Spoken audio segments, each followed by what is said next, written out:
Hi friends, I'm the Lorax, and today is my favorite holiday. It is Earth Day. It's the day that we celebrate wonderful things like truffula trees and barbaloots and swami swans.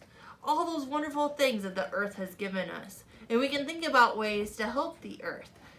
And we get to read awesome books by Dr. Seuss that are about special people like me. Do you want to read this book with me? It's called The Lorax. I'm the Lorax. You want to read it? Okay, let's read it together. The Lorax, which is me, by Dr. Seuss. At the far end of town, where the grinkle grass grows, and the wind smells slow and sour when it blows, and no birds ever sing excepting old crows, is the street of the lifted Lorax. And deep in the grinkle grass, some people say, if you look deep enough, you can still see today where the Lorax once stood just as long as it could before someone lifted the Lorax away.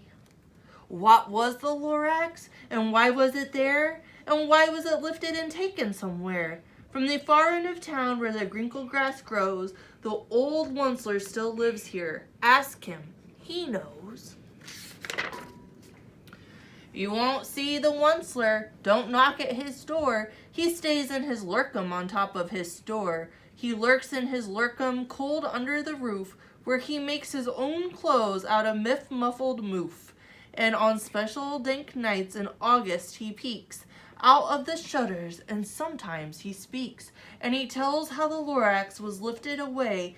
He'll tell you perhaps, if you're willing to pay. On the end of a rope, he lets down a tin pail, and you have to toss in 15 cents in a nail in the shell of a great-great-great-grandfather's snail.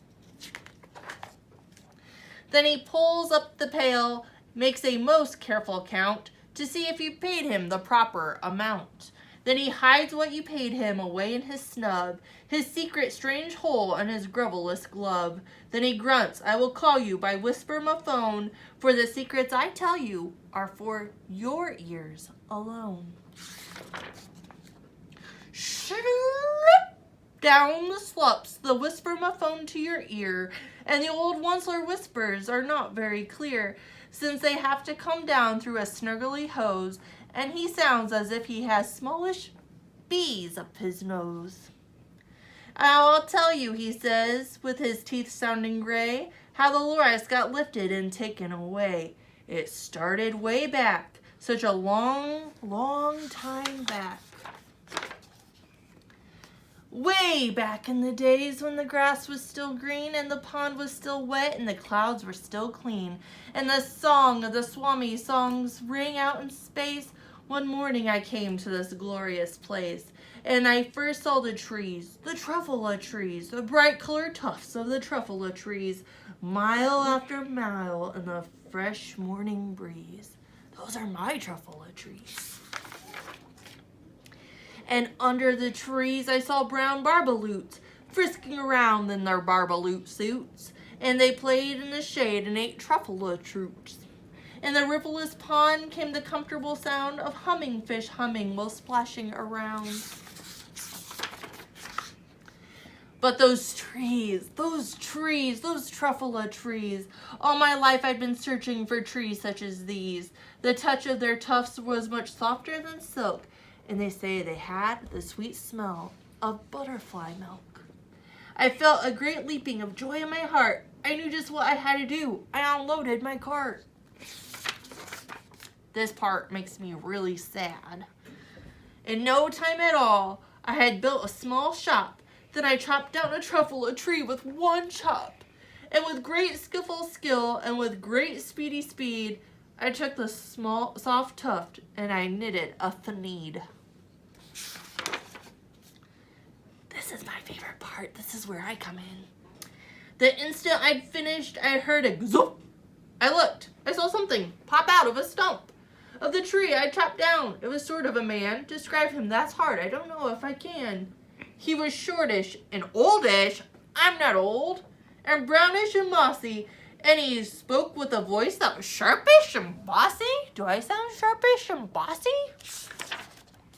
Mister, he said in a sawdusty sneeze, I am the Lorax. I speak for the trees. I speak for the trees have no tongues, and I'm asking you, sir, at the top of my lungs, and I'm very upset, and I shouted and puffed, what's that thing that you've made out of my truffle tuft? Look, Lorax, I said, there's no cause for alarm. I chopped just one tree, and I'm doing no harm. I'm being quite useful. This thing is a Thneed. A Thneed's a fine something that all people need. It's a shirt. It's a sock. It's a glove. It's a hat. But it has other uses, yes, far beyond that. You can use it for carpets, for pillows, for sheets, or curtains or covers for bicycle seats. The Lorax said, sir, you are crazy with greed. There is no one on earth that would buy that fool Thneed. But the very next minute, I was proved wrong, for just at that minute, a chap came along, and he thought that the Thneed that he had knitted was great. He happily bought it for $3.98. I laughed at the Thorax. You poor silly guy. You never can tell what some people will buy. I repeat, cried the Thorax, I speak for the trees. I'm busy, I told him. Be quiet, if you please.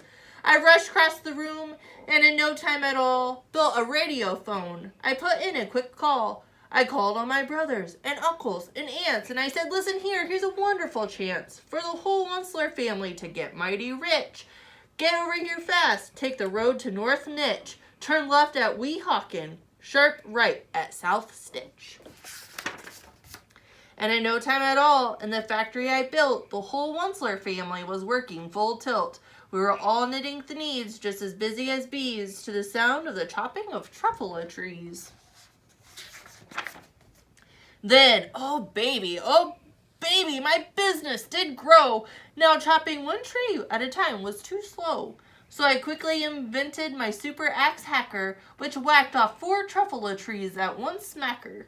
We were making Thneeds 4 times as fast as before, and that Lorax, he didn't show up anymore. That's what he thinks. But the next week, he knocked on my new office door. He snapped, I'm the Lorax, and I speak for the trees, which you seem to be chopping as fast as you please. But I'm also in charge of the brown Barbaloots, who played in the shade of their Barbaloot suits and happily lived eating truffle fruits. Now, thanks to your hacking my trees to the ground, there's not enough truffle fruit to go round. And my poor Barbaloots are getting the crummies because they have gas and no food in their tummies. They loved living here, but I can't let them stay. They'll have to find food, and I hope that they may. Good luck, boys, I cried, and I sent them on their way. I, the Onceler, felt sad as I watched them go, but business is business, and business must grow, regardless of crummies and tummies, you know. It gets sadder from here, guys. He meant no harm, he truly did not, but he kept growing bigger and bigger he got. He biggered his factory, he biggered his roads, he biggered his wagons and biggered the loads. Of the Thneeds he shipped out, he was shipping them forth, to the south, to the east, to the west, to the north.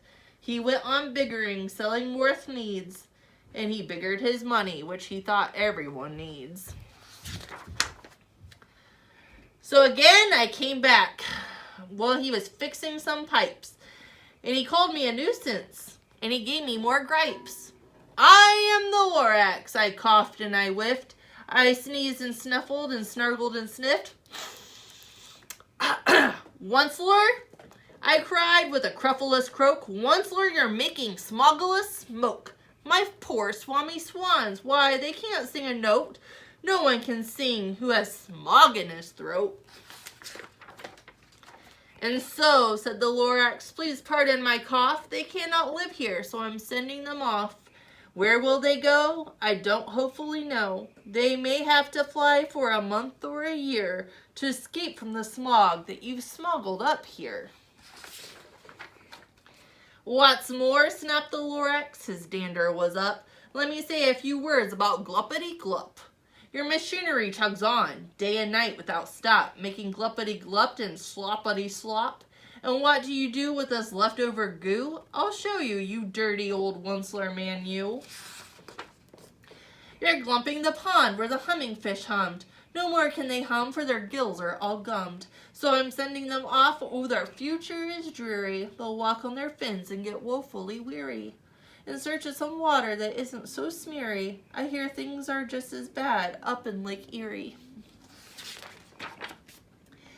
And then I got mad. I got terribly mad. I yelled at the thorax. Now listen here, Dad. All you do is yap yap and say bad, bad, bad, bad. Well, I have my rights, sir, and I'm telling you I intend to go on doing just what I do. And for your information, you Lorax, I'm biggering and biggering and biggering and biggering, turning more truffula trees into thnees, which everyone needs. And at that very moment, we heard a loud whack. From outside in the fields came a sickening smack of an axe on a tree. Then we heard the tree fall. It was the very last truffula tree of them all.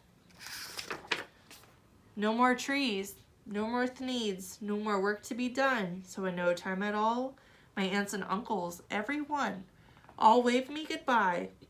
They jumped into my cars and drove away under the smoke-smuggled stars. Now all that was left beneath the bad-smelling sky was a big empty factory, the Lorax and I. The Lorax said nothing. He gave me a glance. Just gave me a very sad, backwards glance. And he lifted himself by the seat of his pants, and I'll never forget the grim look on his face when he hoisted himself and took leave of this place through a hole in the smog without leaving a trace. And all that the thorax left here in this mess was a small pile of rocks with one word, unless. Whatever that meant, well, I just couldn't guess. That was long, long ago, but each day since that day I've sat here and worried away. Through the years when my buildings have fallen apart, I've worried about it with all of my heart. But now, said the Once-ler, now that you're here, the word that the Lorax seems perfectly clear. Unless someone like you cares a whole awful lot, nothing is going to get better. It's not.